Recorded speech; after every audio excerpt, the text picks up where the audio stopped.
From 1855 right up until 1914, we're going to be looking at the complete timeline of the posse of outlaws known to law enforcement as the Linde Gang, how and why members joined, how they left, and everything in between.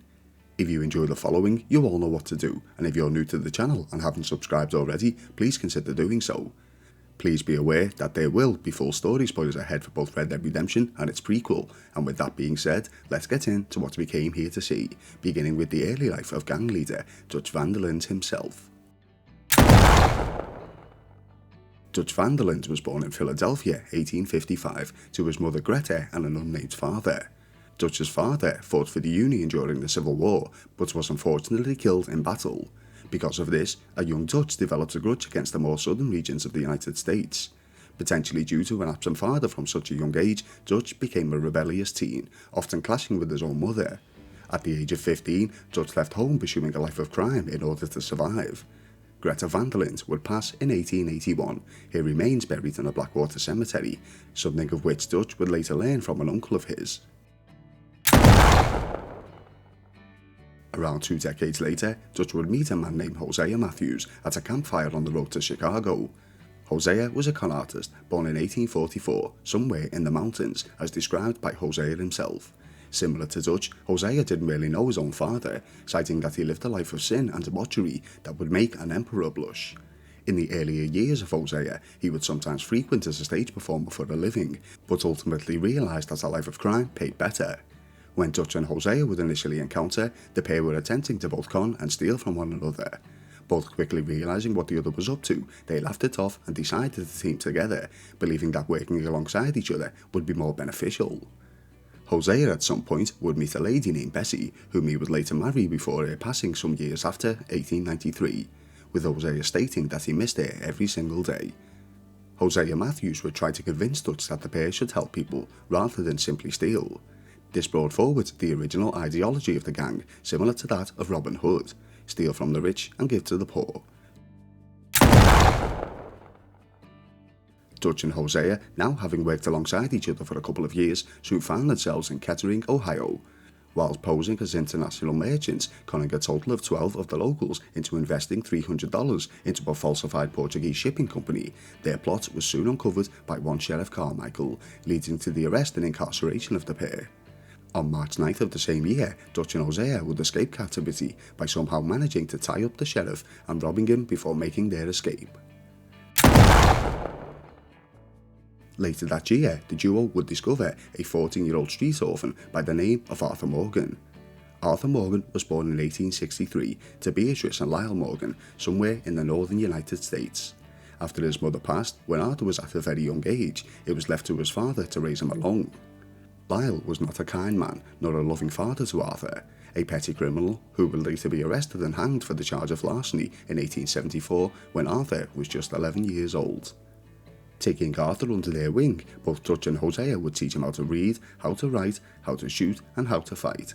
Arthur in turn recognised the duo as surrogate fathers. The trio became the founding members of the Linde Gang. The three would spend their evenings in local taverns, often scouting their next con victim. It would be at one particular tavern where Dutch would meet a lady and soon form a relationship. That woman was Susan Grimshaw. Susan was a waitress who would often sit on Dutch's lap during poker games. Although their relationship didn't last as long as the pair might have hoped for, Dutch and Susan stayed on good terms. Dutch would later meet and both fall in love with another young lady named Annabelle. Hosea and his wife would frequent in and out of the gang, as things were much looser back then.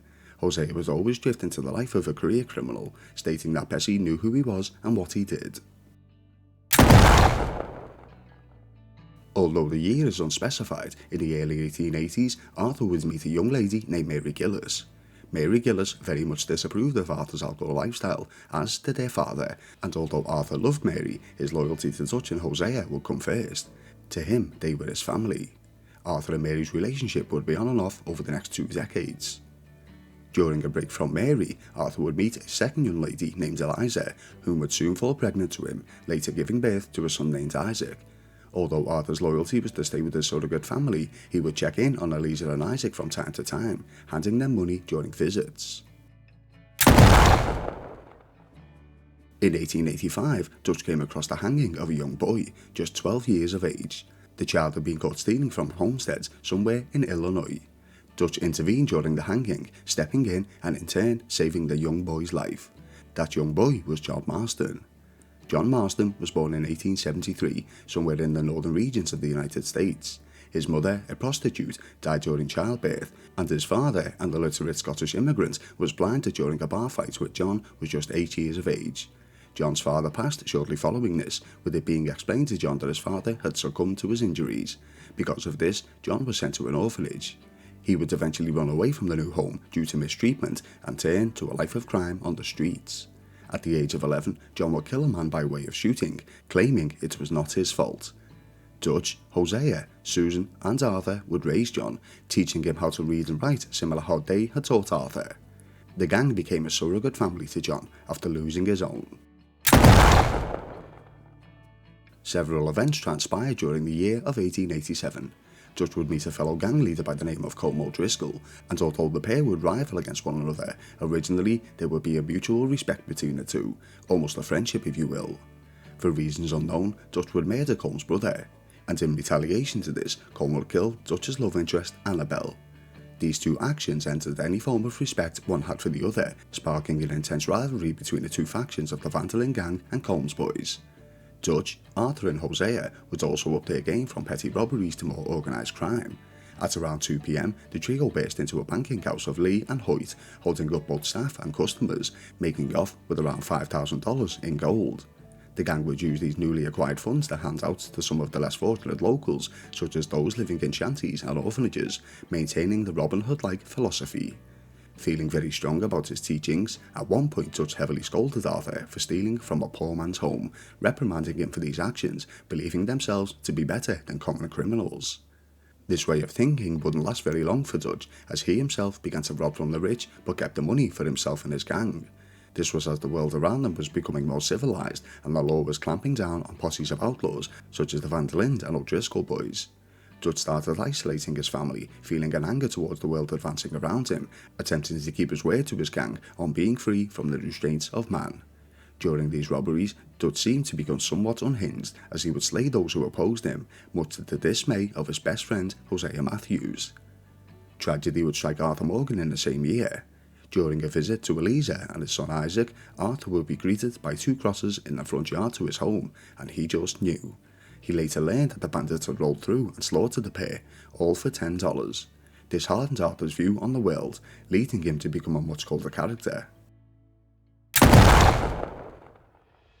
Although the exact details are unknown, at some point in the early 1890s, everyone's favourite uncle teamed with the Van der Linde Gang.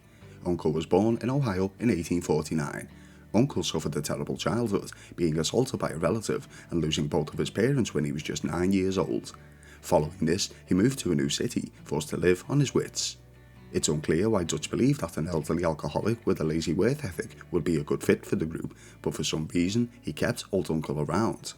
Prior to joining, Uncle spent time in Africa and stated he used to be known as the one-shot kid, but as the gang began to learn his character traits over time, many believed these stories to be nothing more than fictionalized fantasies. 1893 was the year that Bill Williamson was introduced to the gang. Marion Bill Williamson was born in 1866, somewhere in the south of the United States. Bill's father was an alcoholic who unfortunately lost his mind to the demon drink, preferring to mix whiskey with moonshine. When Bill was younger, he would produce delinquent behaviours. Even after being enrolled in the reform school, he would continue this rebellious attitude towards the world around him, accumulating a criminal record from a young age. Bill was an emotionally unstable character who suffered with depression due to what he felt was a battle concerning his sexuality preference, often expressing worry about what others thought of him. He did later find some structure in his life by enlisting in the military. He was assigned to the 15th Infantry and served in the cavalry too, or so he claimed. Bill saw combat, often talking about ferocious clashes with the Native Americans, something of which haunted him much later in life. Unfortunately for Bill, he was dishonourably discharged from his services for attempted murder and deviancy in December of 1892. This sent Bill back into a depression leading to alcoholism, much like his father. Bill was living rough on the streets over the course of the next few months, robbing passers-by in order to survive. One of his intended targets in this year was the duo of Dutch van der Linde and Hosea Matthews. The pair had already caught onto Bill's plans and had discharged his ammunition from his weapon during Bill's intoxicated state. As Bill held up the pair, much to his surprise, the couple laughed at the attempted robbery. Bill was furious about this, but was soon calmed by Dutch. The three drank together, where Bill talked a little of his history. Due to Bill's large stature and past in the military, Dutch saw what a potential valuable asset he could be in the Linde Gang and offered him a place. Bill accepted, finding purpose in life once more.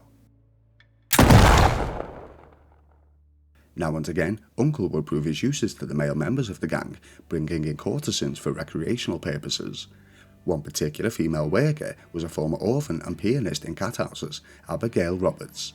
Abigail was born in 1877, meaning she was merely 17 years old when introduced to the gang.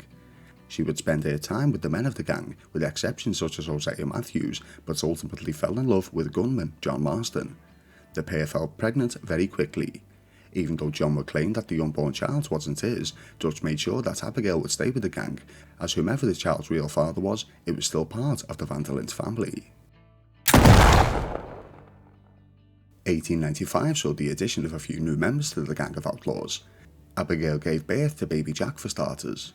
Also, while Dutch was out on a trail attempting to steal a couple of chickens to feed his group, he found a young man doing the very same. The young fellow was alone, starving and spoke no English. Dutch warmed him in clothing, fed him and inducted him into his family. That man was Javier Escuela. Javier was born in Nuevo Paraiso, Mexico. His father was a drunkard who worked as a labourer on the land owned and operated by Colonel Allende's uncle. As a child, Javier witnessed his uncle and 4 of the men castrated and fed to the pigs because they suggested to the villagers to demand a fair wage. This haunted Javier for years to come. As he grew older, Javier took work as a bounty hunter and a revolutionary, fighting against the system he saw corruption in. Javier was forced to flee his homeland of Mexico after murdering a former military man in Punta Orgullo over a lady that both men sought after. He fled in fear of retribution upon his family if he remained. Upon being recruited into the van der Linde Gang, just like both Arthur and John, Dutch taught Javier how to read and write in English, as well as learn to speak fluently the language. Around this year saw the arrival of Karen Jones into the family, although the exact time is unclear. Karen Jones was a scam artist who adored the criminal lifestyle. Little is known about the history of Karen or exactly how she fell in with the gang, but we do know that early on the trio of herself, Arthur and Javier robbed a bank somewhere in Tucson, Arizona, where she played the role of a nun, hiding firearms under her clothing, somewhere between 1895 and 1897. Shortly after the birth of young Jack, his father, John, would isolate himself from both the child and the mother, Abigail. John would deny the child, which often caused conflict between the two. This would eventually progress to John not only abandoning Jack, but the van der Linde family and its entirety. In 1896, John fled, leaving everyone behind. This of course caused problems for the group, as they not only saw this as an act of betrayal, but that the gang had lost one of its top gunmen. John would return the following year in 1897 without much of an explanation as to why he left, just that he felt he needed to get away. This didn't sit well with the family, in particular Arthur Morgan. The pair were brothers and Arthur felt that their loyalty was broken.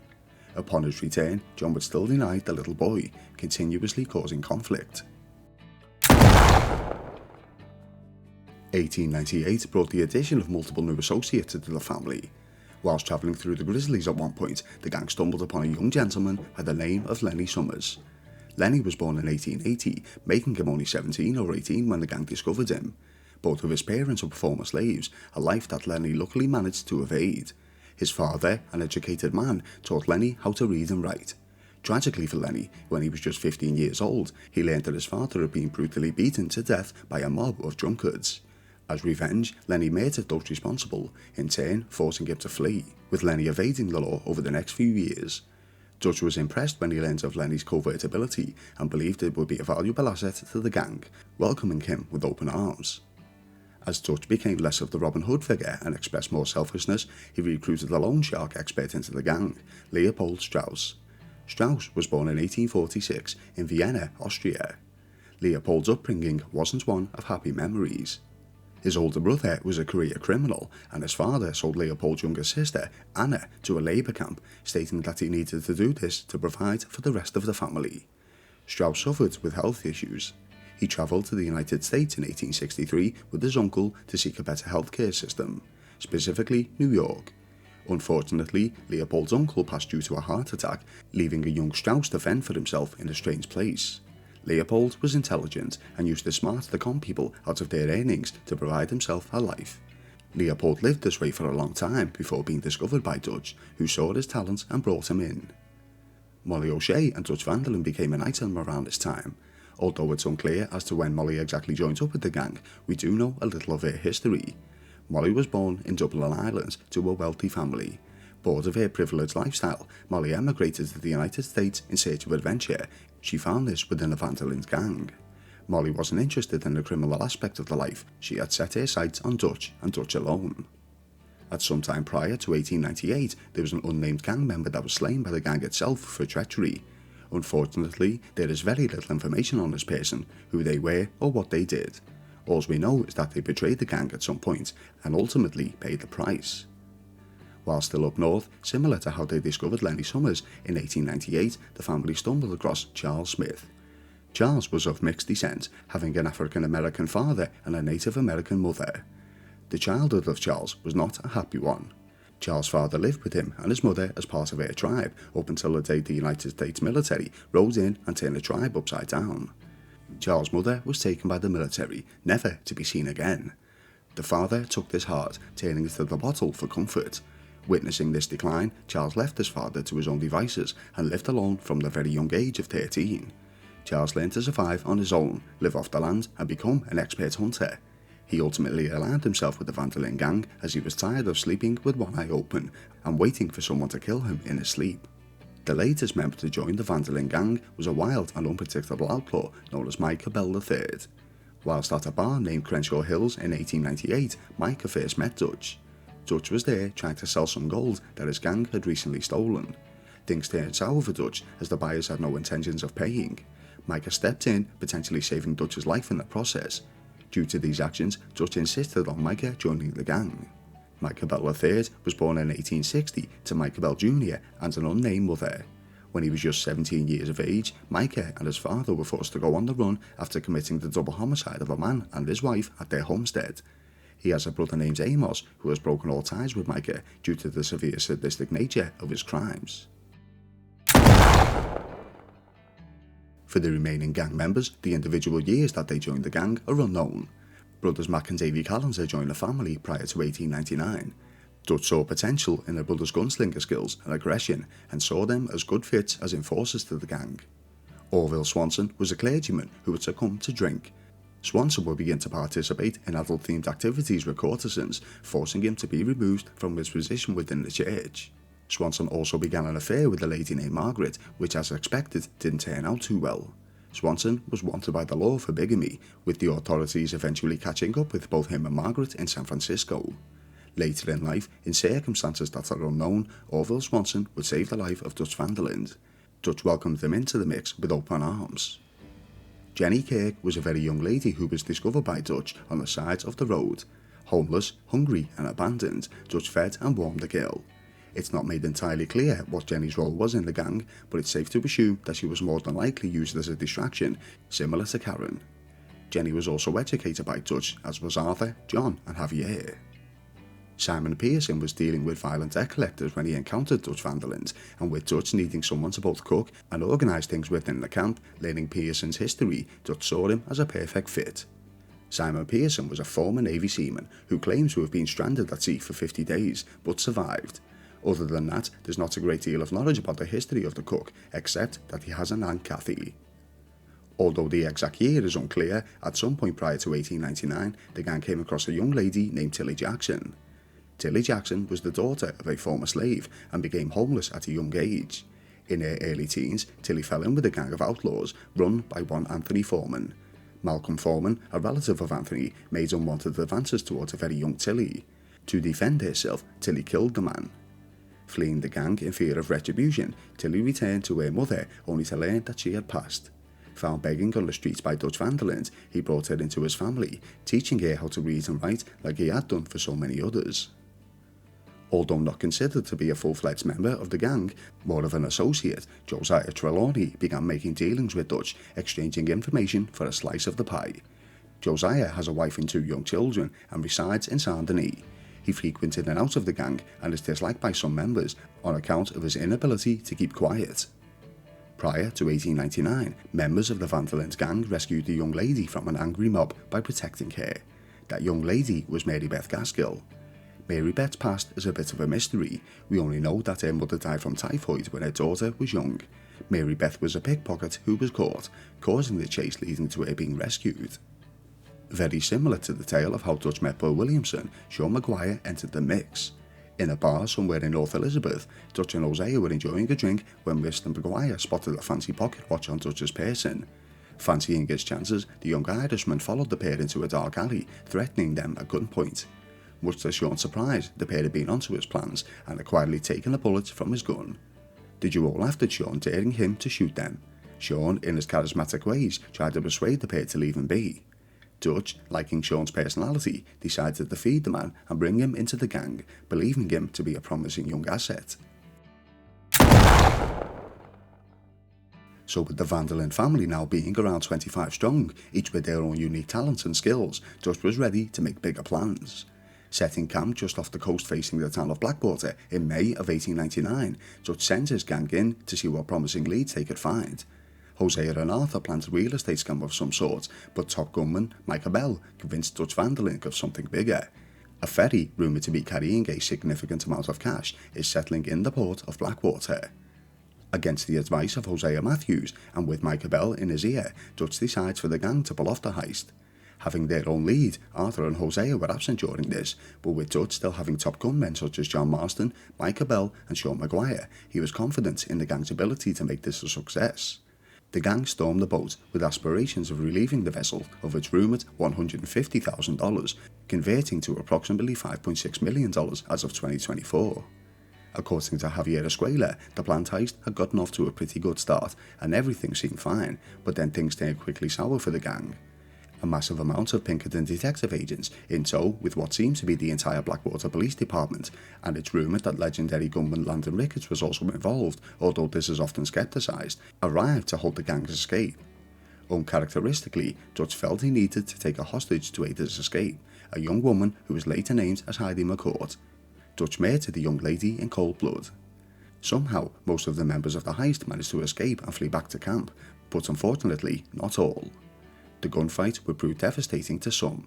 Davy Callender was seriously wounded and young Jenny Kirk was killed during the firefight. John Marston took a bullet, but it didn't seem too serious.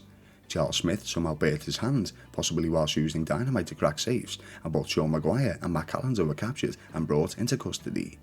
The able-bodied survivors of the gang fled back to their camp overlooking the town, with Dutch immediately ordering everyone available to pack up their belongings. They were to leave as soon as possible.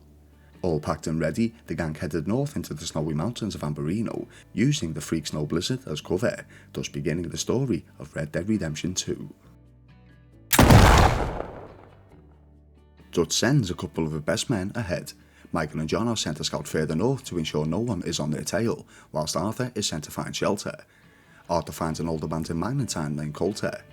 Moving in, Dutch orders Susan Grimshaw and Simon Pearson to make this place somewhat inhabitable. Upon entering, tragically, Davy Callender is pronounced dead, succumbing to his injuries he sustained on the heist. Knowing that the family have just been through a truly traumatic event, Dutch gives a powerful speech on how they need to stick together in times like these and follow his lead.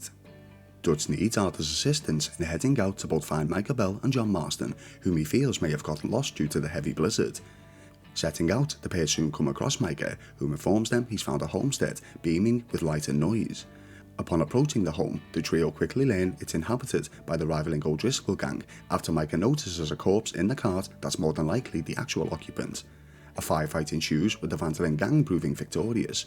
Dutch orders both Arthur and Micah to search the homestead and its surroundings for supplies. Upon entering the barn, Arthur is attacked by an O'Driscoll, but fends him off and beats information out of him concerning a planned heist by the gang on a train owned by oil tycoon Leviticus Cornwall. Upon re-entry to the home, a lady is discovered. Terrified and in fight or flight mode, Dutch calms the lady, promising that they are not the bad guys. Micah inadvertently knocks over an oil lantern, setting ablaze the home. As the flames engulf the property, Dutch convinces the lady, who we learn to be named Sadie Adler, to accompany them back to Colter until she can find her feet. Back at Colter, Abigail begs Arthur to head out and find her on-again off-again partner and father to Jack, John Marston. Although reluctant due to the weather, Arthur and Javier Escuela head out in search of their lost brother. After battling their way through the tough terrain, Arthur and Javier find John, who's in worse condition than he was when he fled Blackwater. He's inherited a couple of nasty scars caused by a wolf attack. Carrying John back to the safety of Colter, the gang are more than happy to see him. Shortly after, while speaking to Simon Pearson, Arthur learns the gang are dangerously low on supplies concerning food. Charles Smith intervenes and accompanies Arthur on a hunting trip to feed the Van der Linde family. Returning with a couple of deer, the duo are pleased with their accomplishment. Following up the information given by the brawling O'Driscoll, several of the gang members head into the mining town of Ewing Basin. Sneaking in silently, the group surprise attack the O'Driscolls, beginning a heavy firefight. After putting down the rivaling members, they come across the planned details of the Cornwall train that the O'Driscolls were planning to rob. During the return trip to Colter, Arthur notices a fleeing rival and chases him down for capture. Unable to evade Arthur's pursuit, we learn the man to be named Kieran Duffy. Bringing the foe back to camp, Dutch takes him prisoner and promises the retrieval of valuable information from the man. Although some of the gang are still healing, Dutch still plans to go ahead with the heist on a Cornwall train against the better judgment of Hosea Matthews. The gang form together and attack the train, halting it to a stop before relieving it of its valuables, but more importantly, bond slips that Hosea believes he can sell for a tidy profit. Shortly following this, and with the snow melting enough to make travel possible, the gang leave the temporary accommodation of Colter and head to warmer climates, a little area known to Hosea named Horseshoe Overlook. After their arrival, a few weeks pass past the gang settles in. Arthur learns that Michael and Lenny have been sent on ahead to scout for Pinkertons, Leopold has been busy loaning money to locals, and Swanson has gone off on his travels somewhere near the local train station. Arthur finds the bone-idle uncle asleep upon a Carter camp, and the pair decide to head to the local town of Valentine, alongside Mary Beth, Tilly and Karen. The girls get to work whilst Arthur and Uncle grab some essentials from the local store. Falling asleep outside the store, Arthur is awoken to learn that the girls may be in trouble. After dealing with Tilly's threatening former friends, then Karen's drunken attacker, Arthur is unfortunately recognised by a man from Blackwater. Chasing down the witness, Arthur deals with him as he sees fit, threatening him to keep his mouth shut. Later, Arthur heads to Flatneck Station, where Swanson was last seen. Finding the heavily intoxicated former reverend, Arthur must do what he can to protect his friend before returning the passed-out drunkard to camp to sleep it off. Heading back to the town of Valentine, Arthur finds Javier Escuela and Charles Smith enjoying a drink at the local tavern, whilst attempting to persuade a couple of the local girls to accompany them. Soon joined by Bill Williamson, an unnecessary bar fight ensues, involving the entire tavern. A large local brute by the name of Tommy joins the fight, spilling out onto the street. The brawl is interrupted by a local and a gang regroup, this time rejoined by Josiah Trelawney. Josiah informs Dutch that the captured Sean Maguire is alive and indeed well, but is being held by bounty hunters. Back at camp, Lenny returns in a frantic state and informs the gang that Micah is being captured by the local law of Strawberry and is awaiting a hanging. Dutch needs Arthur to rescue him, and although reluctant, Arthur agrees to later do so, but for now, he and Lenny should head into town for a drink to calm his nerves. The pair head to the Valentine Saloon. After overdoing it, Arthur and Lenny land themselves in jail for the night, awaking to an extremely hungover state. Knowing he has to get back to business, Arthur heads down south in the wanted territory, where he joins Javier, Charles and Trelawney. The trio find Sean, who's being transported up north, and launch an assault. Rescuing Sean, the group disband and head back to camp separately.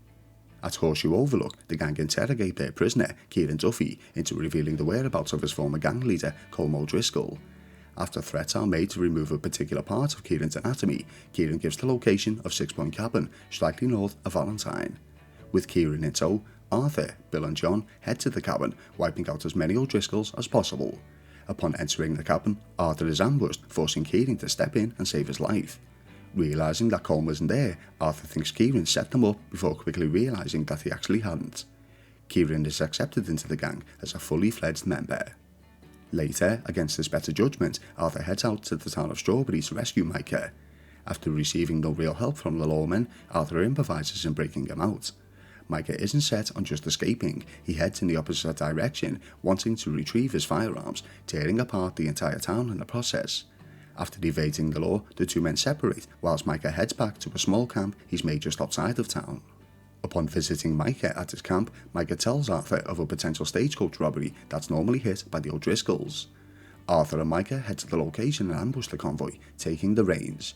A short distance away, the pair are ambushed by the rivaling gang and forced to fend for themselves. After putting down their attackers, the pair separately head back to Horseshoe Overlook. Needing a break from camp for a little while, Hosea Matthews invites Arthur to accompany him on a hunting trip. The pair head to the stables in Valentine, where Arthur purchases a new horse, then head north in search of a legendary bear. After finding the animal and unsuccessfully killing it during the initial encounter, Arthur joins Hosea on a trip back to camp, promising to return later to hunt the bear. Trying to earn a little extra cash for the gang, Arthur takes on a bounty hunter in the Valentine Sheriff's Office. Tracking down the wanted Benedict Albright, Arthur hands him in to the local authorities and collects his pay.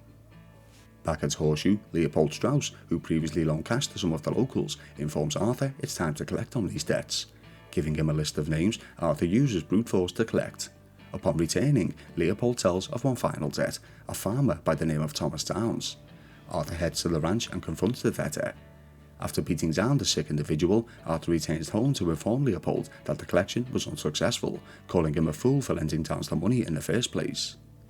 Susan Grimshaw lets Arthur know that Hosea Matthews is waiting for him nearby at Emerald Ranch. Upon visiting Hosea, Arthur meets Seamus, a local fence who tasked the pair with robbing a stagecoach from a member of his wife's family. Successfully doing this, the pair return the coach to Seamus to receive payment before heading back to camp together. Upon his return, Arthur notices he received a letter from his former partner, Mary Linton. Upon visiting Mary and Valentine, she begs for Arthur's assistance in saving her brother Jamie from a cult-like following. Arthur agrees and heads north. Upon finding the group, Jamie makes a break for it, forcing Arthur to give chase. When finally catching up with the younger brother, Arthur returns him to Mary, only to receive a thank you and a goodbye. Back at camp, John mentions to Arthur about the potential train robbery that Mary Beth mentioned earlier, and after getting the required oil wagon they used to stop the train, the team of Arthur, Sean, John and Charles make their way to the ambush location. Forcing the train to stop, the group collectively relieve the passengers of their belongings. Almost immediately, the law turn up and attempt to stop the train heist. After the gang battle their way to freedom, the group question themselves upon whether that was a setup. Back at Horseshoe, Abigail needs a favour from Arthur. Arthur takes Jap on a fishing trip nearby, only to be confronted by two Pinkerton detective agents, Milton and Ross. Milton offers Arthur a deal, turning Dutch van der Linde in exchange for his own freedom. Arthur of course denies seeing Dutch for months, but the agents know he is lying. Upon returning young Jack to camp, Arthur informs Dutch of the threat. Soon after, Arthur meets John Marston in the livestock town of Valentine. John, albeit cagey with the information, asks Arthur to purchase a Scout rifle and tells him later of his plans to relieve some sheep from a group of herders. With Arthur's rifling skills put to use, the pair return to Valentine with the stolen stock. Debating on the price offered for the animals, the duo set on an agreement and meet Dutch and Leopold at the local tavern. Before barely touching his drink, Leviticus Cornwall turns up looking for Dutch, stating that he is not a man to be messed with. The gang are forced to shoot their way out of Valentine against a town full of law. Knowing that they can't stay at this camp any longer, Dutch orders Arthur and Charles to inspect a new camping spot that Micah found earlier. Upon arriving, neither man believes it to be a safe spot. Following a trail, the pair discover a family from Germany who inform them that their father has been kidnapped by local bandits. Arthur and Charles trace down the location and after a small gunfight, rescue the man. Both men collectively believe that this particular location is a much better spot to set up camp than the previously decided one. Arthur instructs Charles to divert the Van der Linde caravan as he returns the German man to his family. The gang move into their new home, Clemens Point. A few weeks after settling into their new home, Dutch decides he needs a little time away from camp. He invites both Arthur and Hosea to join him on a fishing trip. Upon their journey, the trio stumble across the incarcerated Josiah Trelawney. The other criminals Josiah was sharing a car to tell with escaped their holdings. Dutch sees an opportunity and tasks Arthur with bringing them to justice. Chasing the criminals through the train, Arthur captures the leader of the group and escorts him to the town of Rhodes with the law. Upon delivering, Josiah is released to Dutch in payment for his work in capturing the Anderson boys. Josiah tells Dutch that there's talk of super agents who are searching for the gang. Back at Clemens Point, Arthur finds Sadie and Pearson in a screaming match between themselves. Intervening, Arthur asks Sadie to join him on a trip to Rhodes. Whilst Arthur collects the mail, Sadie purchases some goods and a set of new clothes for herself. Heading back to camp, the duo are quickly introduced to the local gang of the area, the Lemoyne Raiders. Sensing an ambush, Sadie opens fire, ensuing a gunfight. After all is said and done, the pair return home. It's around this time that Arthur begins to develop a slight cough. Having helped the Gray family earlier, Dutch sees an inn. There's talk of two rivaling families, the Grays and the Braithwaites, and somewhere in the middle of all this is said to be a large stash of gold. Dutch aligns himself, Bill and Arthur with the Gray family and become temporarily deputised. Their first assignment accompany Deputy McGregor in seeking out and obtaining goods of a moonshine distillery. Later on at Clemens Point, Uncle approaches Arthur with an offering, information on a stagecoach. He brings in both Charles and Bill, but Arthur explains that he'll only hit the coach if Uncle joins them. Reluctantly, he does. After they find the coach, the gang quickly learn that it's the property of Leviticus Cornwall and the coach has backup. Evading the gunfire, the group head to a large barn on an abandoned property and wait till nightfall to make their escape. Unfortunately, Cornwall's men discover their location and a firefight ensues. The group escape by the skin of their teeth, taking the enemy with them before fleeing separately back to Clemens Point. Now having a tie with the Gray family, Arthur visits their main residence in hopes of finding information on this hidden gold. He meets Beau Gray, a young man who's in love with a lady named Penelope. Unfortunately for Beau, the woman he loves is part of the rivaling Braithwaite family.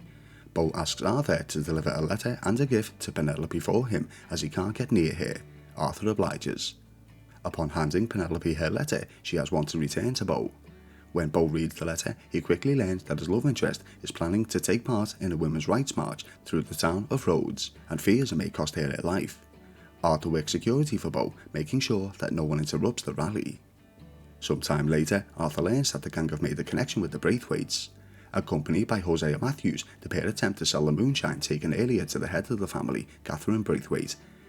Unknown to Arthur and Hosea, the moonshine was Braithwaite property to begin with. Catherine knows the gang was tasked by the Greys to take the liquor and has a plan for revenge. She tells Arthur and Hosea to head into Rhodes, a town owned by the Grey family, and dish out the moonshine for free at the town saloon, attempting to put the Grey family out of business. The pair comply, but things soon turn sour when the Lemoyne Raiders appear demanding their product rightfully back. The pair fight their way from the saloon and evade their pursuers before heading back to camp.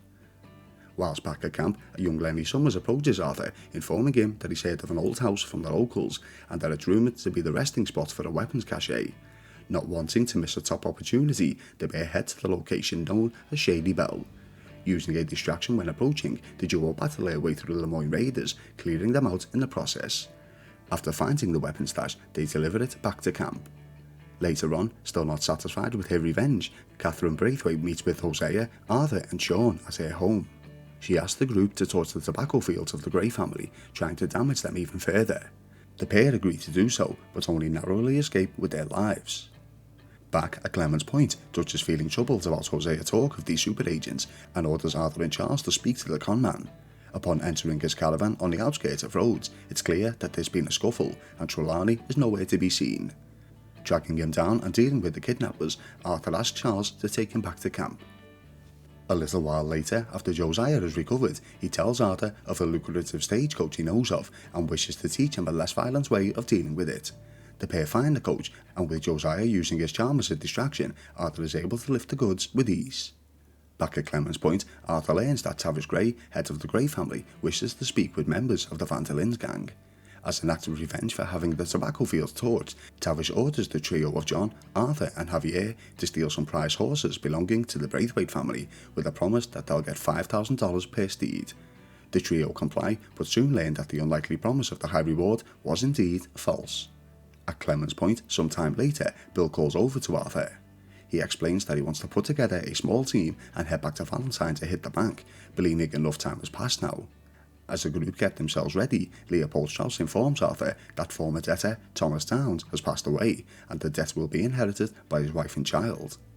Arthur, Bill, Karen and Lenny head back up north. After Karen causes a distraction, the gang move on in and head straight to the bank manager. Upon the gang's exit, after grabbing what they came for, they have the attention of the local law, and for the second time have to battle their way out of Valentine via a gunfight. After evading the authorities, the gang split the take and separate to avoid suspicion.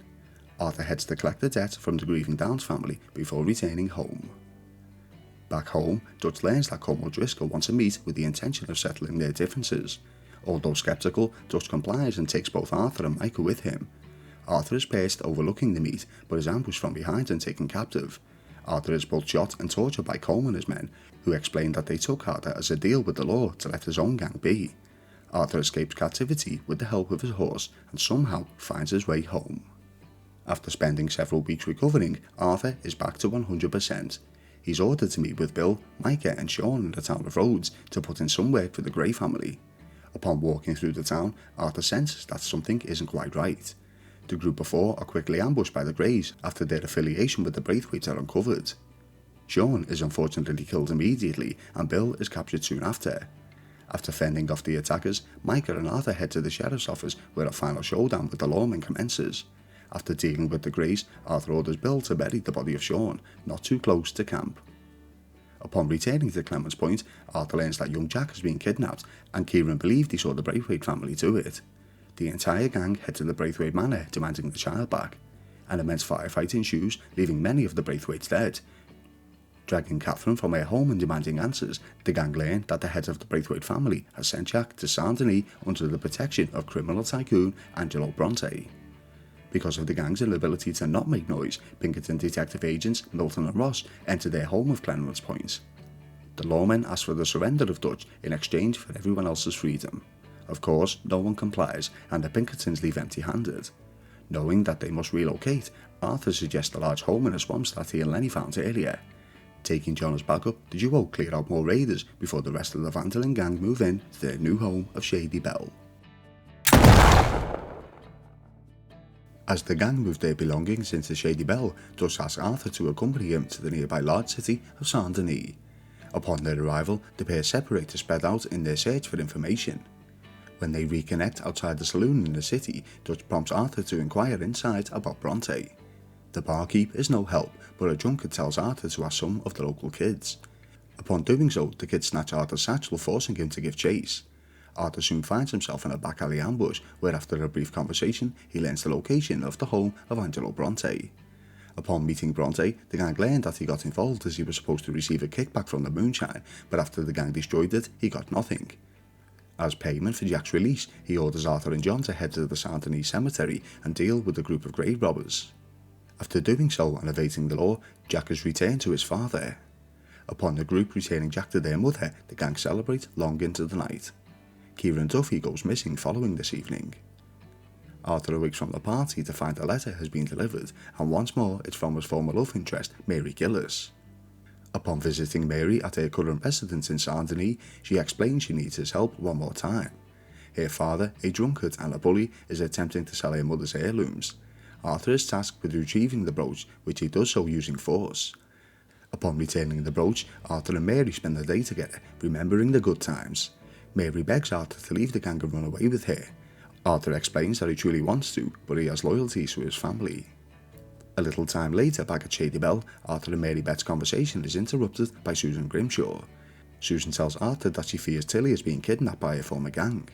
Accompanying Susan, Arthur makes quick work of Tilly's kidnappers. Tilly tells Arthur of the location of their leader, Anthony Foreman, who is the same person who was harassing Tilly back in Valentine. Arthur chases down the man and brings him back to Tilly. Tilly wants assurance that her former gang leader will leave her be. Anthony Foreman promises he will, under the threat of Arthur Morgan. Having made good with Bronte as the gang entered Saint-Denis, Bronte invites Dutch and guests to accompany him to a party at the mayor's residence. Whilst there, the gang look for leads. Speaking with Bronte himself, Dutch learns of a trolley station in the city that Bronte gives his blessing to be robbed, and a card game aboard the vessel. The gang introduce themselves to a few of the city's finest before leaving for the evening. Learning of the card game, Dutch makes plans to pull off a heist aboard the ship. With the assistance of Trelawney, Arthur, Strauss and Javier, they board the vessel and partake in the card game. The card game has been rigged to win in Arthur's favour. Upon their discovery, the gang are forced to jump ship and swim back to land. Sometime later, on what seems to be a quiet morning at Shady Belle, the chatter is soon interrupted by the screams of Mary Beth Gaskill. The missing Kieran Tuffy has been massacred, his corpse used to send a message to the Linde Gang. Overwhelmingly, the rivaling O'Driscoll storm the camp, forcing every available gun to defend their home. After a ferocious battle, where the rivals come at the gang from all sides, Dutch's family overcome the odds and fend off the O'Driscolls. After things calm, Dutch gets back to business. He meets Arthur and Lenny in Saint Denis and sets his sights on a trolley station that Angelo Bronte mentioned. As the three enter and intimidate both the staff and customers, after searching the safes, it quickly becomes apparent that there's no amount of cash like Bronte promised, and as the authorities storm the station, Dutch realises Bronte had set them up. Using the city trolley to escape, the trio are forced into a tremendous firefight whilst they attempt to flee the city. After the trolley crashes and Dutch takes a severe bang to the head, they are forced to escape on foot before finding a cart. Finally getting to safety, the three separate to lick their wounds. Shortly after this, Arthur's cough becomes more aggressive. Arthur waits for the heat to die down before returning to Saint Denis, and when he does, he meets a gentleman named Brother Dawkins who's collecting for the poor. Dawkins tells Arthur that he has good information that a nearby fence is harbouring slaves, and asks Arthur to help out. Upon doing so, Arthur frees the chained men, giving them some money and receives gratitude from Brother Dawkins. Wanting revenge for Bronte's betrayal, Dutch makes friends with a man called Thomas, a local fisherman who promises to sail the Linde Gang undetected to the rear of Bronte's mansion, but first he needs his skiff back.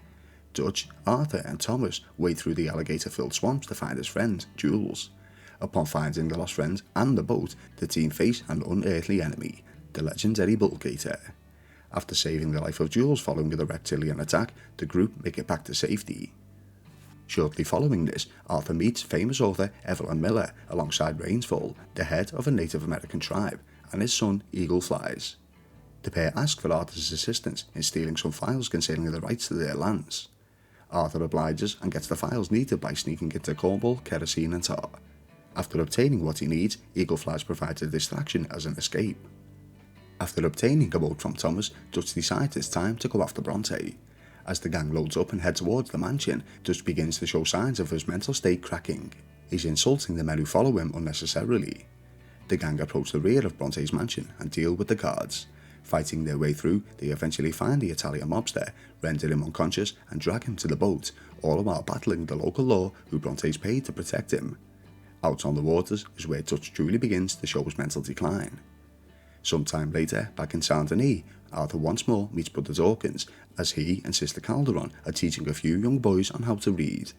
One of the kids steals a cross from the sister, to which Arthur must track him down and retrieve it.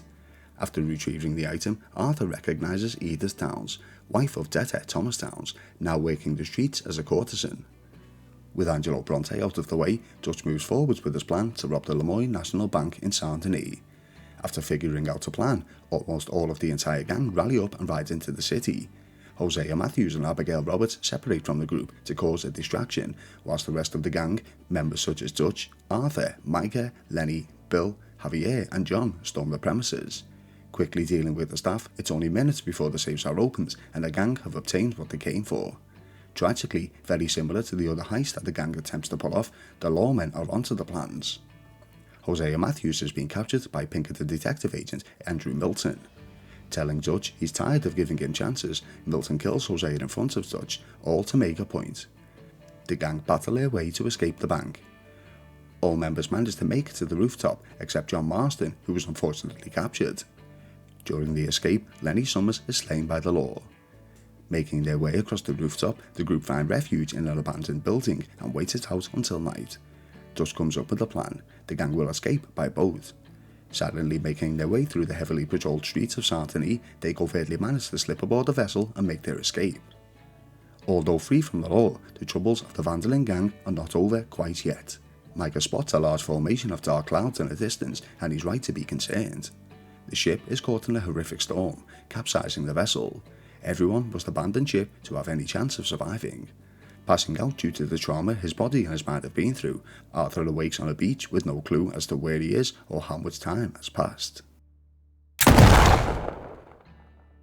After waking and walking for what must feel like an eternity, Arthur finds the survivors of his gang alive and well: Dutch, Javier, Bill and Micah. Shortly following a brief reunion, the group are overwhelmed by a militia-type force on the island, placed in chains and ordered to march. The captors of the chain gang are ambushed by a local rebel faction, allowing the Linde Gang to escape. Javier unfortunately takes a bullet in the leg, forcing the group to leave him behind for the time being. The group narrowly escape through the trees as the bullets whistle around their heads. Making it to an old infrastructure, the gang, with the assistance of Hercule Fontaine, the man who launched the rescue, are able to fight back against the militia. After the militia are dealt with, Hercule gives the gang a brief tour of the island and explains he can arrange a boat for them, but first he needs assistance in freeing some of his prisoners off the island. With the information obtained from Hercule, Arthur and Dutch set their sights on rescuing Javier. Using a hidden tunnel as a means of travel, Dutch once more shows his mental decline as he strangles an innocent woman to keep her silenced. Arthur heavily disapproves of this, but understands that they must continue on to find their friend. Dutch also begins to show signs of paranoia as he has suspicions that John and Abigail are the rats concerning the Saint Denis bank heist. Locating Javier, the duo cause a distraction and move in for the rescue. After grabbing their friend and fending off the waves of enemies, the trio make their way back to their small camp. After getting some rest, Arthur follows up on Hercule's request to find the escaped prisoners, and with the assistance of Leon, locates the prisoners and frees them. Back at Hercule's fortress, the group are trying to figure out a way off the island. Fusar, who owns the Sugar Plantation Island, knows exactly who Dutch Van der Linde is, and has called enforcement from the Cuban Navy to ensure no boats leave the island until he arrives. With the warship arriving and the soldiers landing ashore, the Van der Linde Gang, alongside others, must defend the fortress and repel the attackers. Following a lengthy battle, in which Arthur uses a cannon to take out the ship, Hercule informs Dutch that he's found a boat for them. The gang head back to camp to regroup and prepare for the departure before Michael Bell arrives with some bad news. The captain of the ship they plan to use to escape this island has been captured by Fusar and is being detained. The gang battle their way to his compound to rescue the captain and manage to do so after a tense standoff. Fusar escapes and takes position upon a cannon overlooking the waters. The group are forced to deal with this before they can depart. After dealing with Fusar, the gang are free to leave and head straight back to the land that they know. Upon returning to America, Arthur heads straight to Shady Belle, the gang's last known hideout, to find it abandoned. Sadie Adler has left a letter using an alias, informing Arthur that the family has relocated to the swampy regions of Lakay. Pinkerton agents show up at the house, forcing Arthur to flee immediately. Upon his arrival at Lakay, he's shortly followed by Dutch and Bill a little later on. The gang are reunited for only mere moments when the Pinkerton Detective Agency make their presence known. Agent Milton gives a powerful speech before his men open fire on the home with a Gatling gun. Everyone ducks for cover. Arthur and a few others head out and return fire. It's a vicious firefight in which the gang eventually drive off the agents. In the aftermath, Abigail reminds Dutch that John has been captured and is awaiting a hanging, only for Dutch to brush it away, not wanting to deal with it immediately. Arthur and Sadie promise to rescue him instead. Sadie has a plan to rescue John and wants Arthur to meet her in Saint Denis. As Arthur roams the streets of the city, he begins to have a coughing fit and passes out. With the help of a kind stranger, Arthur is escorted to the doctor's clinic, where he receives some life-changing, terrible news. Arthur is diagnosed with tuberculosis and made aware that he doesn't have long left to live. Leaving the doctor's office, Arthur reflects on his life and past decisions. After collecting his thoughts, Arthur joins Sadie Adler, who asks him to ride out with her. Sadie has hired a hot air balloon, which he intends to use to scout the Sisika Penitentiary, the prison in which John is being held. Arthur flies over, confirms John is there, but is forced to flee as the guards begin to open fire. Upon his return trip, he realises Sadie has found some O'Driscolls and has caused a fight. Arthur saves Sadie from the mob before the balloon crashes, forcing the duo to fight on foot. Upon Arthur's return to Lakay, Dutch, seemingly losing control of his mind a little more at this point, tells Arthur that they need to move camp and knows of a place called Beaver's Hollow to the north. Arthur asks for Charles' assistance in clearing out the spots from the much-feared Murphy brood. As the pair clear out the undesirables, they discover a young female locked in a cage, a kidnapped victim who's petrified. Arthur consoles her and returns her to her home in Ansberg. It's here that for the second time, Arthur meets Edith Downs while she's still working as a courtesan. After clearing Beaver's Hollow, the gang move in. As they are setting things up, a drunken Molly O'Shea returns to the camp after some time away. While intoxicated, she makes a confession to the group. The reason the Pinkertons have been able to find them so easily and foil their plans is because Molly has been their informant. Molly is quickly put to death by Susan Grimshaw for her betrayal. With John still in prison, Sadie and Arthur plan a breakout. the pair sail over to the island, deal with a couple of guards out in the field before taking a hostage to the prison gate, demanding the release of John. After the exchange is made, the trio fight their way through the pursuing prison guards to their escape boat. Upon reaching land, Arthur informs John that Dutch didn't want them to rescue him at that point, and it may not be the welcome home party he's expecting. During their arrival at Beaver's Hollow, Arthur and Dutch bicker, Dutch believing that Arthur went against his wishes. Shortly after, Dutch asks Arthur to meet him and Micah in the mining town of Ansberg. Upon his arrival, Dutch explains his plan to confront Leviticus Cornwall, with Arthur advising against this. Upon their meet, Dutch kills Cornwall, leading to a tremendous firefight across the town. Micah grabs important documents the gang plan to use to escape, and Dutch makes plans to interfere with the army. Back at Beaver Hollow, Eagle Flies pays a visit to the gang and is introduced to Dutch.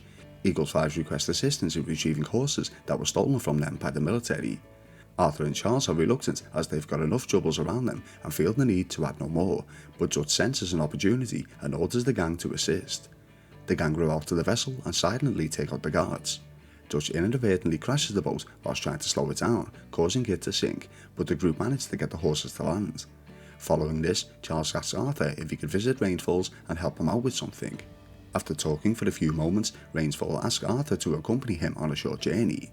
The pair are met by Captain Monroe, an officer who's helping out the tribe before he departs. Arthur opens up about his past, primarily his son Isaac and ex-partner Eliza, who were murdered back in the 1880s. Sometime later, Arthur joins Bill Williamson and Micah Bell outside an abandoned home.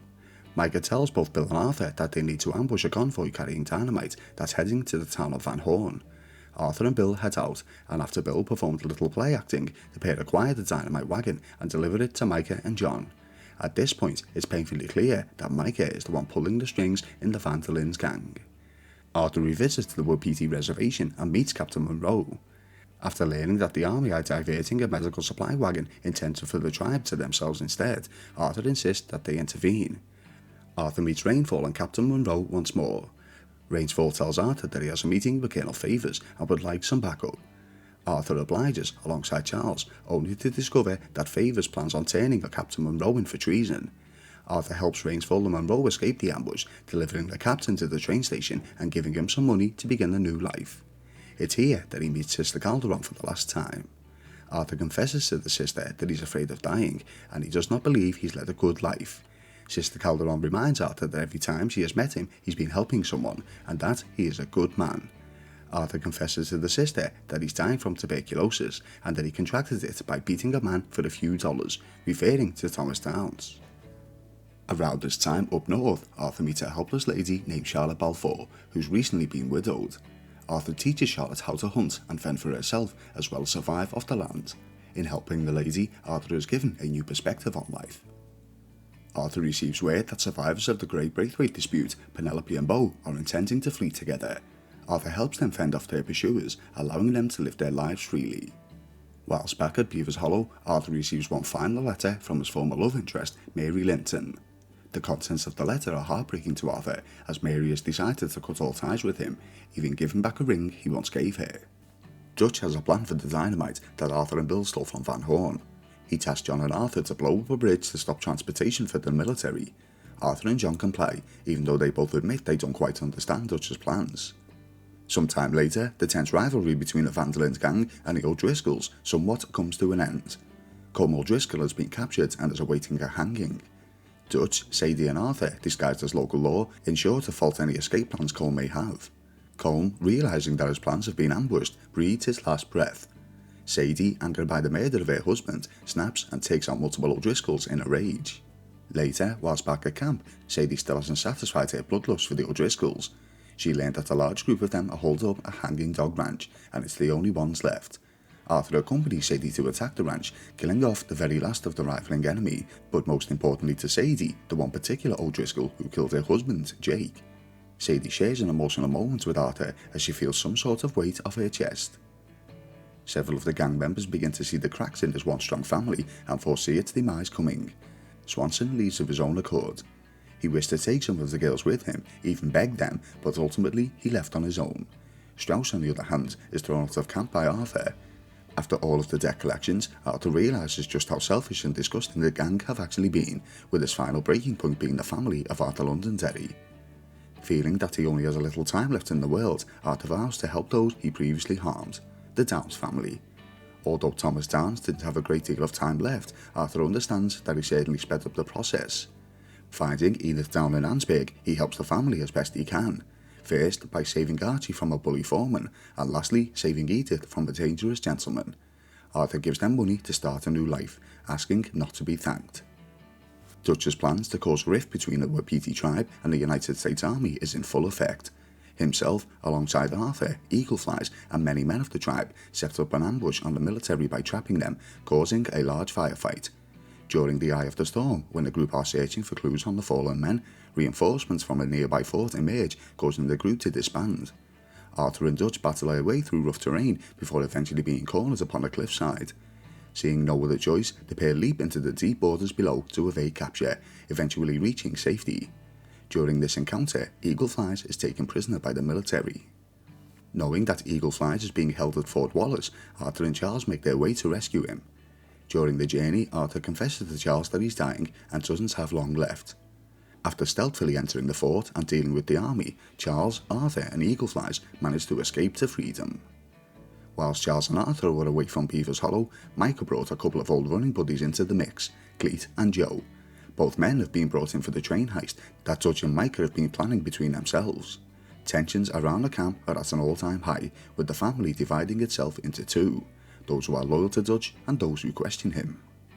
After his rescue, Eagle Flies wants revenge on the military.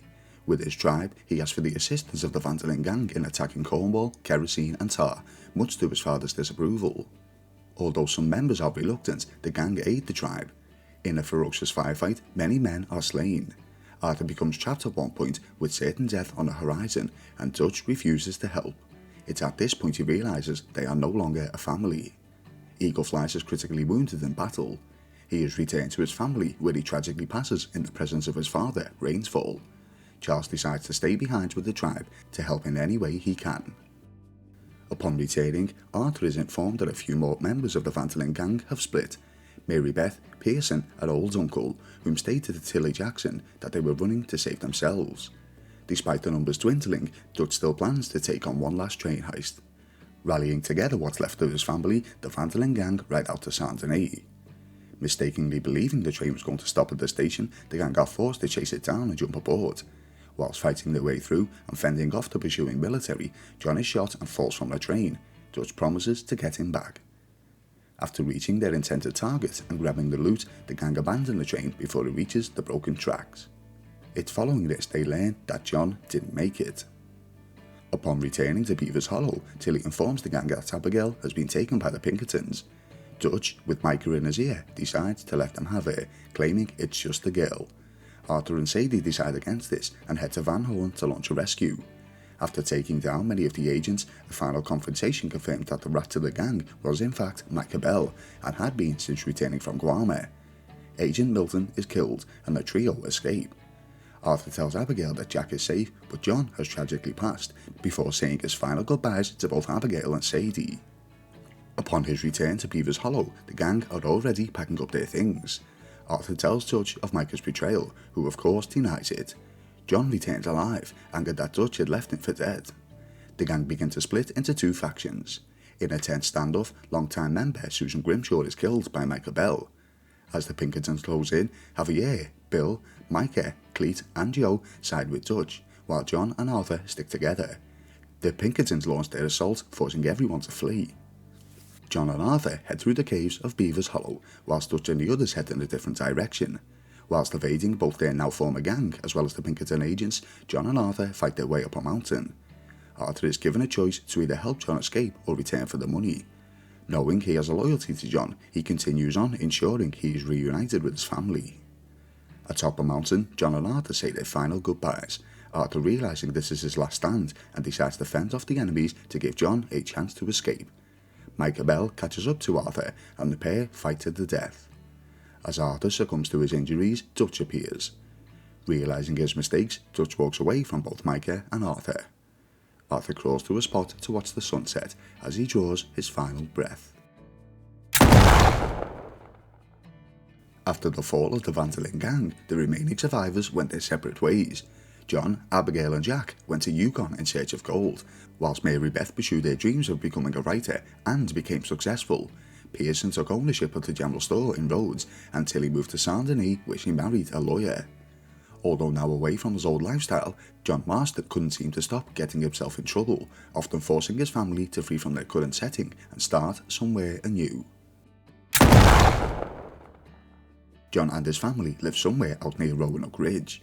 For reasons unclear, John killed the man, forcing the family to flee once more, this time changing their alias to Jim, Abigail and Lancelot Milton. Heading to the town of Strawberry in hopes of making a fresh start, the parents find work. John delivering groceries to the newly formed Pronghorn Ranch, and Abigail cleaning at the doctor's office. Upon John's delivery of the supplies, a pair of ruffians from a rivaling ranch attempt to bully their way onto Pronghorn, taking John's wagon in the process. Although trying to avoid any trouble, John must retrieve his wagon. For helping, John is able to not only obtain work, but a little home for himself and his family upon the ranch. Although most of his days are spent clearing out stables, fencing the property or taming horses, John occasionally must defend his new home from the rivaling Mr. Abel. A little time later, John takes Jack on a trip to Strawberry whilst running errands for Mr. Geddes. After feeling he was forced to reveal his true identity, John is followed and confronted by the brother of the man he killed in Roanoke Ridge some time before. Defending himself and young Jack from the men, John travels back to Pronghorn and is forced to tell Abigail about the confrontation. Abigail is livid with John, primarily because Jack was involved. Whilst working on the ranch, John is informed he's been sent a telegram. The letter is from Sadie Adler, asking John to meet her in a saloon in Valentine, with promises of work. John heads to Abigail to tell her the good news, only to find that Abigail has taken Jack and left him. To take his mind off his misery, John continues his work on the ranch. Remembering that Abigail mentioned the plot of land she loved to call home one day at Beecher's Hope, John seeks the advice of David Geddes on how to purchase it, in hopes of his family one day returning. He visits the bank in Blackwater, using Geddes' name as leverage. Clearing out the squatters at Beecher's, John returns to the bank and the paperwork is finalised. John now owns the land of Beecher's Hope, and the bank owns him. Upon his exit, he bumps into old Uncle, who he hasn't seen since 1899. The pair travel to John's new home, where Uncle scolds him for purchasing such a derelict property. Knowing he needs an income to pay off the bank, John meets Sadie and Valentine, where the pair begin working as bounty hunters. Later on, back at his home, Uncle informs John that he heard talk of somebody who sounded like Charles Smith in Saint-Denis. Heading there, the pair find Charles cockfighting for a few dollars. Charles tells John that he's been instructed by Guido Martelli, the replacement of Angelo Bronte, to throw the fight, but wants to do otherwise. After winning the fight, the trio flee, only to be ambushed by Martelli's men, forcing a gunfight before making their escape back home. During their escape, Charles informs John that Leopold Strauss was picked up by the Pinkertons several years before and died in custody, refusing to give up any information on the Linde Gang. John, Charles and Uncle tear down a tiny shack of Beecher's Hope with plans to rebuild something better. Uncle and John head into Blackwater, where they purchase a pre-cut home using the line of credit from the bank. To keep the flow of cash coming in, John continues to capture bounties alongside Sadie. John and Charles hire some guns to visit Manzanita Post to purchase tools to build their new home, as they are concerned about ambushes on the road, and rightly so. The group of 4 men are attacked by the Skinner Brothers gang, a group of outlaws that live in the woods. Back home safely with the tools, the trio built their home of Beecher's Hope. John writes a letter to Abigail informing her of this. After a night of drinking to celebrate their accomplishment, Uncle is taken by the Skinner Brothers and tortured, with John and Charles rescuing him in the nick of time. Sometime later, whilst John is working on his newly built ranch, Abigail and Jack return to him, much to John's delight. The family have been reunited. Sadie shows up to Beecher's and asks for John's assistance in tracking yet another bounty, and although Abigail is reluctant, the pair convince her it's safe work. Wanting a little time away from the ranch, John takes Abigail on a trip into Blackwater. The pair get their portrait taken, watch a show, but most importantly, during a little boat trip, John proposes to Abigail Roberts, who of course says yes. Just when things seem quiet back home, Sadie returns to inform John that she's heard talk of Micah's new gang. Abigail is very much against this, knowing that it could be certain death for her soon-to-be husband, but John is adamant he wants revenge. Sadie, John and Charles head out, leaving Uncle to watch over the ranch. First finding Micah's old running buddy Cleet in Strawberry, the group obtain information on Micah's location before executing the man. Heading to Mount Hagen in the region of Amberino, the trio prepare for the fight of their lives. Charles takes a bullet during the uphill battle, and soon after, Shady receives a knife wound, forcing John to continue the path alone. After forcing his way through Micah's men, he finally reaches the hideout where the Linde Gang betrayer is hiding. Shady manages to make it to the hideout too, and when they believe that Micah is dead to rights, Dutch Vanderlinde reappears, showing that he's reunited with Micah Belle after some years. In a tense standoff, Dutch shoots Micah, finally realising the character of the man, before John puts him down for good. John thanks Dutch for saving his life, but Dutch walks away silently, just as he did with Arthur Morgan. John, Sadie and Charles return to their home of Beecher's Hope. Things have finally settled down for John and his family. John and Abigail finally tie the knot, officially making them a family. Shortly after, both Sadie and Charles say their goodbyes, with Sadie heading south and Charles heading north. At some point between 1907 and 1911, Abigail became pregnant with the second child. Whether she gave birth to this child or miscarried is up for speculation, as there's very little information about this, but John tells a tale later of how he lost the daughter. Former Pinkerton detective agent Edgar Ross, who is now the lead of the Bureau of Investigation, finds the frozen corpse of Micah Belle and is able to follow a trail by questioning locals, leading him right to the home of John and his family. Working on a plan over several years and obtaining the suspected whereabouts of the remaining gang members, such as Bill Williamson, Javier Escuela and Dutch Vanderlinde, Agent Ross puts the wheels in motion. Abigail and Jack are taken by the Bureau. Edgar Ross, alongside his new partner, Archie Fordham, instruct John that if he wishes to see his family again, he will track down and eliminate the last surviving members of the Linde Gang that they are aware of: Dutch, Bill and Javier. The Bureau placed John on a train from Blackwater heading to Armadillo, where he meets informant Jake and rides out to Fort Mercer, a stronghold believed to be inhabited by Bill Williamson, who now runs a gang of his own. John confronts Bill, pleading with him to turn himself in, but is shot down in the process by his former brother's gang. Shortly after, a young lady named Bonnie McFarlane finds the fallen man, brings him to her ranch and nurses him back to health. For her kindness, John assists Bonnie by helping out around the ranch while he makes a full recovery. Bonnie asks John to accompany her to a nearby town of Armadillo. It's in this town that John meets the local law, a sheriff named Lee Johnson and his deputies, Jonah and Eli. John and Lee strike a deal. If John helps him out with cracking down on local criminals, he'll assist in capturing Bill Williamson. During one of these raids on the gangs of New Austin, where the posse tracked down stolen cattle, Eli informs the marshal that a popular snake oil merchant, Nigel West Dickens, was due to arrive in town, but is yet to make it. John is tasked with tracking him down. John finds Dickens, who lays beaten in the desert, and gets him back to the doctor in Armadillo. Sometime later, whilst back at McFarlane's ranch, after John is introduced to Bonnie's father, Drew McFarlane, Bonnie teaches John how to both hare cattle and break in horses. These skills prove useful very shortly after, as during a thunderstorm, John manages to save Bonnie's cattle from certain doom. John meets a strange man who seems to know a lot about John. He knows about his former gang and the Blackwater ferry heist. He asks a favour of John, to speak to a friend of his who's about to be unfaithful to his wife. Believing that Nigel West Dickens can assist John with the attack on Fort Mercer, he helps the merchant in a manner of ways, including help selling his tonic and winning races to bring in funding for the assault. After helping, Nigel asks John to seek out an old acquaintance, a gentleman named Seth Briars. John finds the bizarre character of Seth digging up corpses in search of treasure. Seth has seemingly lost his mind due to his obsession with finding gold. He asks John for assistance in finding his former partner, Moses, as he has the second part of a treasure map. John continues to build a relationship with his newfound friends. He learns from Marshal Johnson of a vicious attack on Ridgewood Farm, and the suspect is Bill Williamson. John, Lee, and the deputies ride out. John is reunited with Bill, but is unable to bring him in. He instead is forced to fend off Bill's gang as the former Linde Gang outlaw makes an escape.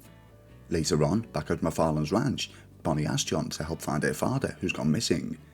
After locating him, whilst he's surrounded by deceased men and horses, Drew informs John that this was the work of rustlers. He tells Bonnie to head back home, and for John to make sure she gets there safely. Upon approaching, the rustlers have set ablaze the barn with the horses trapped inside. John bravely enters the barn and frees the animals. From Nigel West Dickens, John learns of a drunkard named Irish who may have knowledge concerning a Gatling gun, something which would prove very useful during their planned assault on Fort Mercer. John finds Irish in Armadillo and will save him from two acquaintances. Although Iris leads John on a wild goose chase or two, he eventually locates the Gatling gun down an old mining shaft. Back in Armadillo, when visiting Lee Johnston and Drew McFarlane, a bandit appears and states that the gang have taken Bonnie and want their friend Norman Deek released from prison in exchange for freedom. Although reluctant to make a deal with bandits, Lee Johnston obliges and heads to the meet. Things turn sour as a firefight ensues, but John saves Bonnie in the nick of time. John continues to help the likes of Seth in his treasure hunt and Nigel in selling elixirs and winning races. When meeting Iris sometime later and saving a couple of nuns in the process, Iris tells John that he has a friend, Shaky, who can obtain the required ammunition for the Gatling gun. Upon locating Shaky, John must rescue him from some undesirables. With everything prepared, John is ready to launch the assault on Fort Mercer. Alongside Lee Johnston and his men, with a little help from Seth Bryers and Nigel West Dickens, the group are able to infiltrate the fort and take down a large portion of the Williamson boys. Unfortunately, Bill Core wins of the assault and had fled previously. One of his men, upon interrogation, let slip that Bill is headed south to Mexico. John believes he's attempting to reunite with Javier Escuela. Irish admits he spent time in Mexico and tells John he'll transport him across the water. During their travels, many men attack the duo, prompting John to realise that Irish wasn't as popular as he made himself out to be in the neighbouring country. Eventually, John lands on Mexican soil. Shortly after entering the country, John finds the small town of Chuparosa. At this town, he's greeted by a trio of bandits who attempt to relieve John of his belongings, forcing him to put them down. Following the altercation, John meets another American, whom we later learn to be former legendary gunslinger Landon Ricketts. Landon criticises John's shooting and gives him some pointers. In return, John assists Landon in dealing with local pests. John meets the strange gentleman for the second time, who once again reveals information on John's past. He asks John to help out at a local nunnery. John meets Mother Superior Calderon, similar to how Arthur had done 12 years prior, and donates to her cause. At the town of Escalera, John meets Captain Vincent DeSanta of the Mexican Army. DeSanta, after teasing John, tells him he can find the locations of both Bill Williamson and Javier Escuela in exchange for John's services. John assists the captain by defending a train from a rebellious group led by one Abraham Reyes. Back in Chuparosa, Landon Ricketts has been asked by a few of the locals to rescue a young lady named Louisa, who's been taken by the Mexican military on suspicion of being a rebel. Landon and John set off to save the young girl from captivity. Sometime later, John is requested by Louisa to rescue Abraham Reyes, as he's been captured too. John heads to El Presidio and rescues Reyes moments before he's about to be executed. Later on, Captain DeSanta sends John to join his men at Tesoro Azul and clear out the rebels, once more with the promise of information regarding the whereabouts of Javier Escuela. He also asks John to help attack a rebel stronghold known as Torquemada under the same promise. Back at Louisa's home, John helps escort her little sister to safety from the brutal conflict between the Mexican army and the rebels. Whilst they're still trying to obtain information, John learns from Colonel Allende of the Mexican army that Bill and Javier are in fact hiding amongst the rebels. John is promised both fortune and further information if he helps the military once more by defending another train. After doing this, Allende gives the location of his two former gang members. He states DeSanta has captured them both in the town of Chuparosa. Upon his arrival, John quickly learns it's an ambush, is knocked out and placed in restraints. The rebellious group led by Reyes attack the town, freeing John in the process. To return the favour, John helps both Reyes and Louisa in stealing a supply train and helping prisoners escape to the border respectively. John also helps Louisa in ambushing a military convoy full of reinforcements sent to attack Reyes. Following this, Louisa gives John information on the location of the treacherous DeSanta. Heading to Sel Colter, John, after dealing with the army, confronts DeSanta and deals with him accordingly. Reyes has information on the whereabouts of Javier Escuela. John, alongside the rebels, launch an assault on El Presidio, where John finally confronts Javier after all of these years, deals with him and delivers him to the bureau at the borders. With Javier dealt with, John sets his sights on Bill Williamson. Heading to Escalera, John finds himself in the centre of a war zone between the army and the rebels. Reyes is captured and Louisa is killed. After freeing Reyes, the pair battle their way to the stronghold, where they soon find a fleeing Bill Williamson alongside Colonel Allende. Chasing them down, both men meet a gruesome end. All that's left to deal with is Dutch Vanderland. John returns to the United States. Back home, John visits the town of Blackwater. he's instructed by Ross and Fordman of the Bureau to search a shipwreck called the Serendipity for Dutch. Upon doing so, John comes across an informant known as Nastas and rescues him. After fending off the attackers, the Bureau deliver Nastas and John to a man named Harold McDougall. Sometime later, after Nastas has healed from his wounds, himself, John and McDougall travel to Colter, a location believed to be a stronghold of Dutch and his new gang. McDougall returns home out of fear, leaving John and Nastas to navigate the area in search of John's former mentor. While atop a cliffside, John locates Dutch using binoculars, only for Dutch to shoot at him, knocking him out cold. John awakes in Blackwater, having been rescued by Nastas. Back on his ranch of Beecher's Hope, John meets a strange man for a third and final time. The strange man talks more of John's past, goading him to attack. John fires 3 rounds at the man, all to no avail. All 3 bullets jam in the chamber, leaving John puzzled. Back in Blackwater, the Bureau learn that Dutch and his new gang are currently robbing the town's bank. Rallying up the lawmen with John Marston in tow, the force launches an assault on the bank in hopes of capturing Dutch. Inside, John and Dutch meet for the first time in 4 years. After exchanging words, Dutch kills a hostage and manages to escape. In spite of the law's best efforts to retain him, Dutch is still a free man. A little later, the trio of John, Nastas and McDougall arrange a meet with some of the members of Dutch's boys to find peace. Dutch has ordered the execution of these men, which soon becomes apparent. Nastas is killed, and John and McDougall must fight for their lives. Following the attack, McDougall makes plans to leave Blackwater. Whilst in his home with John, a shot rings out through the window. The shooter, Dutch van der Linde. John helps McDougall in escaping via the rooftops before escorting him to the train station where the pair say their goodbyes. John later visits the Bureau once more, where he is denied seeing his family still until Dutch is captured.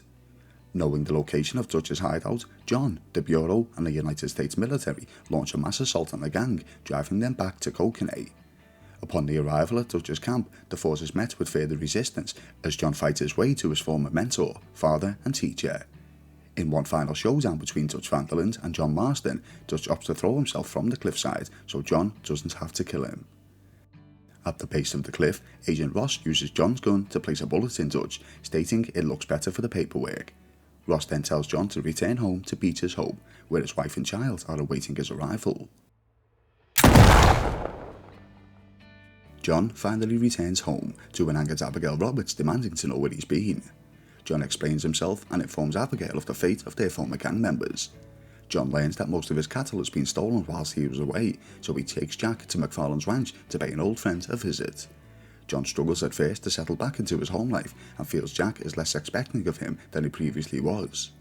Over time, John builds a relationship with Jack by teaching him how to hunt and survive off the land, and with the assistance of Uncle, the Marston family obtain some wild horses. At one point, Jack runs off and falls foul to a wild bear, all in an attempt to impress his father, fearing that he may leave again. John, of course, steps in to save him.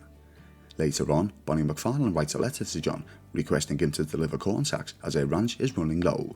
Abigail becomes a little jealous and insists on travelling with him. Small things such as this are the biggest problems John faces these days, and he's happy for it.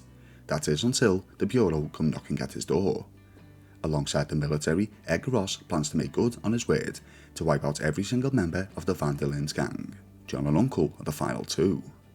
Launching an assault on Beecher's Hope, the family must defend themselves at all costs. Uncle is slain during this, much to the heartbreak of the family. John manages to get his wife and child to the barn where they say their goodbyes as he sends them to safety. Peeking through the barn doors, John is fully aware of the fate that's about to befall him. Opening the doors, John meets his maker. Edgar Ross stands over his final kill, feeling somewhat proud of his accomplishments. Jack and Abigail return to Beecher's Hope and discover John's bloodied body, a heartbreaking moment for the pair. Between the years of 1911 and 1914, Abigail and Jack would work at the ranch together, surviving in John's memory, before Abigail passed of unknown causes in 1914. Jack, now alone in the world, has one thing on his mind: kill the man who killed his father. After tracking Edgar Ross through his wife and his brother, Jack is finally able to confront the former Bureau agent and exact revenge for his family, thus concluding the timeline of the van der Linde gang of outlaws.